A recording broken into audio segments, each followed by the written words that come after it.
everyone, this is PT Vishkarma. कैसे हैं आप सभी लोग? I hope you guys are doing really great. And in this video, we are going to learn about reordering of sentences, or we can say the parts of sentence. It means we are going to focus and we are going to talk about the parts of sentence. Basically एक sentence के कितने parts होते हैं उसके बारे में हम जानेंगे, और ये जानना क्यों जरूरी है उससे पहले हम ये जान लेते हैं कि एक सेंटेंस होता क्या है। बेसिकली गाइज एक सेंटेंस के बारे में बात करें तो सबसे पहले आप एक चीज देख लीजिए, सेंटेंस का एग्जांपल। सबसे पहले आप सेंटेंस का डेफिनेशन देख लीजिए। देखिए सेंटेंस होता क्या है, सबसे पहले आपको वो जानना जरूरी है उसके पार्ट्स जानने से पहले। जैसे ये तो सबसे पहले आप लोगों को ये जानना जरूरी है कि सेंटेंस होता क्या है, ये जानने के बजाय कि सेंटेंस के पार्ट्स कितने हैं।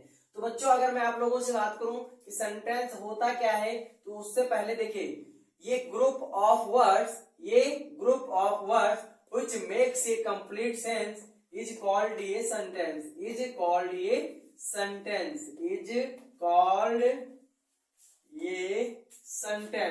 A group of words which makes a complete sense is called a sentence. शब्दों का वह क्रमबद्ध समूह जिसको पढ़ने से हमें एक पूरी बात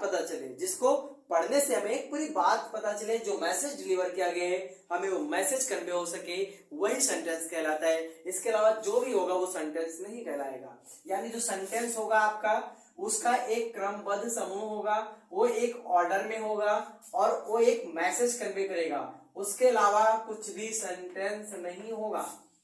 वो क्या होगा? शब्दों का समूह होगा, क्रमबद्ध होगा यानी एक ऑर्डर में होगा और एक मैसेज कन्वे करेगा, एक मैसेज देगा, वही आपका क्या होगा? एक सेंटेंस होगा। बाकी आपके सेंटेंस नहीं होंगे। तो चलिए कुछ सेंटेंस लिखकर देख लेते हैं। जैसे मैं यहां पर एक सेंटेंस लिखता हूं, Ravi plays hockey every day. Ravi plays hockey every day. Ravi प्रतिदिन हॉकी खेलता है। लेकिन यदि मैं आपके सामने दूसरा सेंटेंस लिखूं, the cricket plays my brother. The cricket plays my brother. देखिए पहला सेंटेंस हमने लिखा Ravi plays hockey every day. Ravi प्रतिदिन क्रिकेट हॉकी खेलता है। तो इससे हमें एक अर्थ मिला, इससे हमें एक जानकारी मिली, इससे हमें एक मैसेज मिला कि रवि क्या करता है? प्रतिदिन क्रिकेट खेलता है, और हमें पूरी बात समझ में आई। लेकिन जो दूसरा सेंटेंस हमने नीचे लिखा, the cricket plays my brother, ठीक है, इसका ऑर्डर आप लोग देख पा रहे होंगे कि गलत है। इसका जो क्रमबद्ध है ना, जो एक सीक्वेंस ऑफ सेंटेंस है वो गलत है। यानी कि शब्दों का समूह तो ये भी है, ये भी शब्द है, वर्ड है, लेकिन वर्ड का समूह भी है, लेकिन इसका एक अच्छा मीनिंग नहीं निकलता, इसका सेंस नहीं निकल पा रहा है।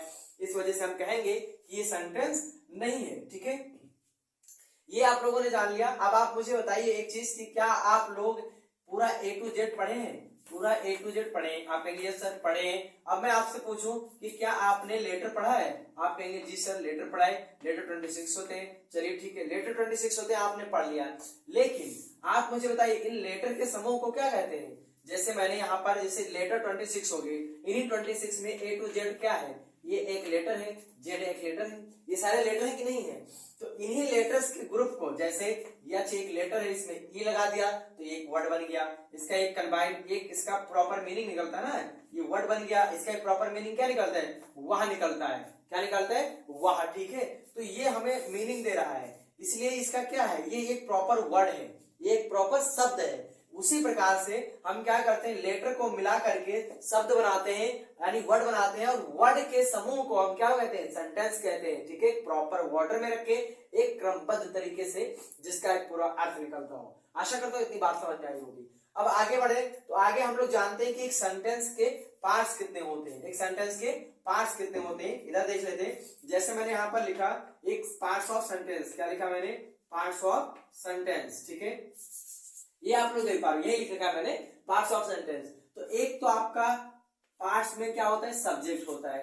दूसरा आपके पार्ट्स में क्या होता है? प्रेडिकेट होता है, यानी कर्ता होगा, दूसरा क्या होगा? विधेय होगा। ठीक है, कर्ता कौन होता है ये आप लोगों को बता दूं तो कर्ता वो होता है जो वाक्य में कुछ करता है, यानी कोई काम कर रहा है, जिसे आप डूअर कहते हो। क्या कहते हो? डूअर। वाक्य में कोई काम करने वाला ये क्या कहलाता है? कर्ता कहलाता है। या फिर जिसके बारे में बाकी का पूरा सेंटेंस, बाकी का जो पूरा सेंटेंस है वो कुछ बात करे, बाकी का पूरा सेंटेंस जिसके बारे में बात करे वही कर्ता होता है। जिसके बारे में बात करे वही कर्ता होता है। ठीक है, बात करे वही क्या होता है? कर्ता होता है। इतनी बात आप लोगों को समझ में आई होगी आशा करता हूं। अब बात करते हैं प्रेडिकेट के बारे में। तो प्रेडिकेट देखो, कर्ता के द्वारा किए गए कार्य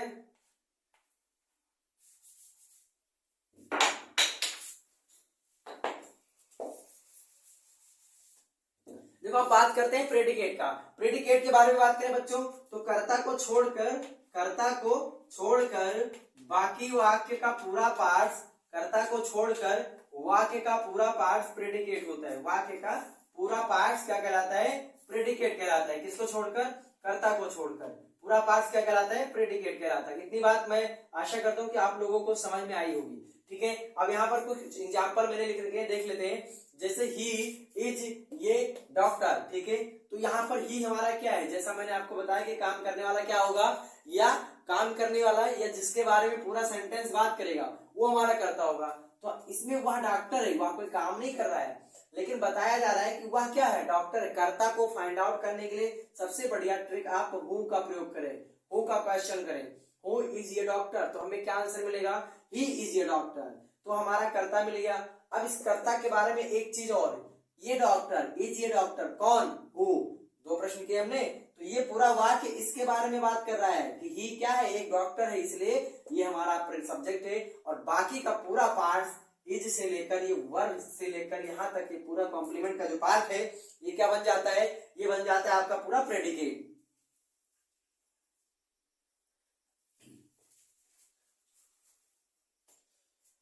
दूसरे सेंटेंस में देखें बच्चों तो my friend lived in Delhi is ये सॉफ्टवेयर इंजीनियर। अब देखो हमें जानना है माई यहाँ पर क्या है, फ्रेंड यहाँ पर क्या है, लिव्ड यहाँ पर क्या है, इन दिल्ली इज ये सॉफ्टवेयर इंजीनियर, ये सब क्या है?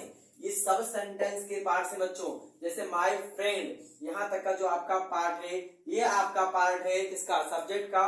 Lived in Delhi as a software engineer. ठीक है, lived in Delhi, my friend lived in Delhi is ये सॉफ्टवेयर इंजीनियर। ठीक है, तो यहाँ तक का जो बात है ये आपका पूरा बात है, ये आपका प्रेडिकेट है, यहाँ पर एडजेक्टिव फ्रेज जुड़ा हुआ है, ये हेड वर्ड है और ये आपका डिटरमाइनर है। ठीक है बच्चों, ऐसे दूसरे सेंटेंस में देखें तो some wise children on the trophy, यहाँ आपका सारा पार्ट हो गया प्रेडिकेट का और ये हो गया आपका सब्जेक्ट का। तो जितना आसानी से मैं इन चीजों को कर पा रहा हूं उतनी आसानी से आप भी समझ पाएंगे कि सब्जेक्ट क्या है, प्रेडिकेट क्या है, सब्जेक्ट का पार्ट्स क्या है, प्रेडिकेट का पार्ट्स क्या है। तो चलिए वीडियो में आगे बने रहे हमारे साथ और सीखते हैं सभी चीजों को।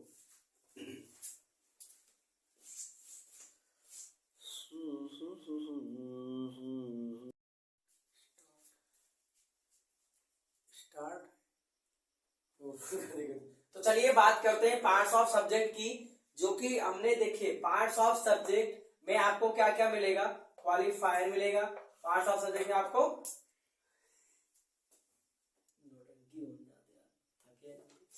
पार्ट्स ऑफ सब्जेक्ट में बच्चों आपको क्या मिलेगा? क्वालिफायर मिलेगा। उसके बाद में आपको क्या मिलेगा? हेड वर्ड मिलेगा। क्या मिलेगा बच्चों? हेड वर्ड, यानी इसे मेन वर्ड भी कहते हैं कभी कभी। ठीक है, तो दोनों आपको लिखा हुआ मिल जाएगा बुक में। और आपको पहले क्या मिलेगा? क्वालिफायर मिलेगा। उसके बाद में आपको क्या मिलेगा? हेड वर्ड, यानी ये आपका पहला पार्ट होगा और ये आपका दूसरा पार्ट होगा। क्वालिफायर की बात करें बच्चों तो क्वालिफायर में आपको पहले डिटरमाइनर मिलेगा। डिटरमाइनर और क्वालिफायर होते क्या, पहले आप ये जान लो। पहले ये जानो क्वालिफायर क्या होते हैं। तो क्वालिफायर जो हेड वर्ड में कुछ अधिक विशेषता होता है। ठीक है, ये क्या करता है? ये विशेषता बताता है इसकी। ठीक है, ये इसके बारे में अधिक जानकारी उपलब्ध करवाता है, क्वालिफाइज करता है किसको? हेड वर्ड को। यानी जो शब्द क्या करते हैं? जो शब्द हेड वर्ड की विशेषता बताए, हेड वर्ड की विशेषता बताते हैं उन्हें क्या कहते हैं हम? विशेषता बताएं उन्हें हम क्वालिफायर कहते हैं। ठीक है बच्चों, क्वालिफायर कहते हैं उन्हें, हम क्या कहते हैं, क्वालिफायर कहते हैं। ठीक है, अब देखिए क्वालिफायर क्या और हेडवर्ड में क्या देखिए, जैसे मैं एक सेंटेंस देखूं, ठीक है, कि my father reads a letter. ठीक है, my father reads a letter, मेरे पिताजी पत्र पढ़ते हैं। तो देखो यहाँ पर आपको क्या करना है, हेड वर्ड में तो क्या आ जाएगा, फादर आ जाएंगे। हेड वर्ड में हमेशा एक चीज का ध्यान रखना बच्चों, या तो नाउन आएगा, क्या आएगा, नाउन, या फिर क्या आएगा, प्रोनाउन आएगा।